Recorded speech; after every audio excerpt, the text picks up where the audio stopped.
हमने ये पूरा लेसन 2 बार रीड किया, तो इससे हमें क्या सीख मिल रही है? आप सबको कुछ पता चला कि ये किस चीज़ के बारे में लेसन है? I will tell you. Understanding the idea of justice and the rational judgement. उसका मतलब क्या हुआ? न्याय और तर्क संगत निर्णय के विचार को समझना ही इस चैप्टर का मेन उद्देश्य है। ठीक है, अभी हम कुछ देखेंगे न्यू वर्ड्स जो हमने इस चैप्टर में देखे हैं। ठीक है, और ये आपका होमवर्क भी होगा, आपको 2 बार लिखना है जिस तरीके से मैंने लिखे। फर्स्ट है फ्लैपिंग। फ्लैपिंग का मतलब क्या होता है? फड़फड़ाना। क्या है उसका स्पेलिंग? FLAPPING, flapping.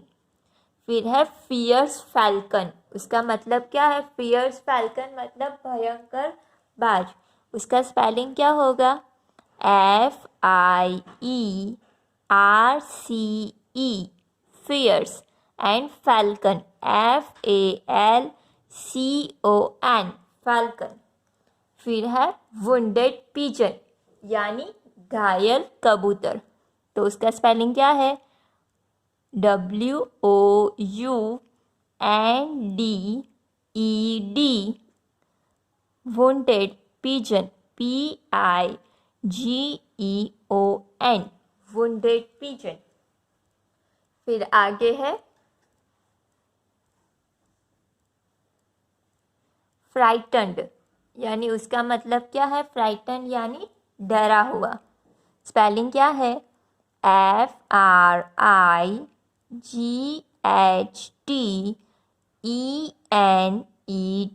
फ्राइटन्ड। फिर है डिलेमा। इसका स्पेलिंग क्या है? DILEMMA, डिलेमा का मतलब क्या होता है? Difficulty of choosing between 2 equally important options. फिर है सुप्रीम ड्यूटी। सुप्रीम यानी मोस्ट इम्पॉर्टेंट ड्यूटी। उसका स्पेलिंग क्या है? SUPREME, supreme duty, DUTY।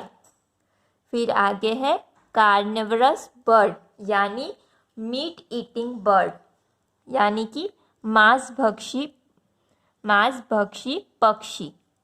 Carnivorous का स्पेलिंग क्या है? CARNIVOROUS,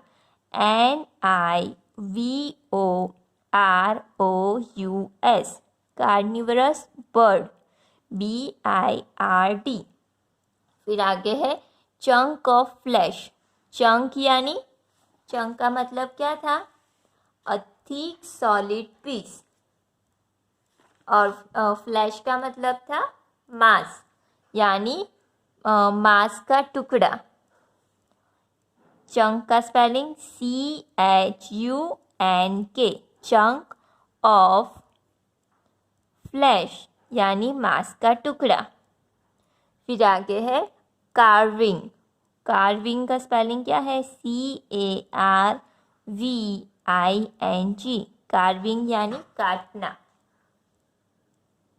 humble prayer. हम्बल का मतलब क्या था? मॉडेस्ट। मॉडेस्ट प्रेयर, या उनको हिंदी में क्या बोलेंगे? विनम्र प्रार्थना। HUMBLE, humble prayer. ठीक है, फिर आगे है वर्ड मीनिंग। गवर्नेंस का मतलब क्या है? Ruling of a country. Justice का मतलब फेयर ट्रीटमेंट ऑफ पीपल। फिर डेस्परेट का मतलब क्या है? होपलेस। फिर फियर्स। फियर्स का मतलब क्या है? Wild and ready to attack. ठीक है, तो ये जो सारे वर्ड मीनिंग हमें बुक में दिए गए हैं, ये 5 + 5 + 6 प्लस 5। ये सारे वर्ड मीनिंग आपको इस तरीके से नोटबुक में लिखने हैं। सबसे पहले लिखना है न्यू वर्ड्स, फिर वर्ड मीनिंग, पूरे 21 वर्ड मीनिंग्स लिखना है, ठीक है? पता चला ना? ओके, ये हिंदी का नहीं लिखना है, ये सिर्फ आपको समझ में आए इसीलिए मैंने आपको समझाया है।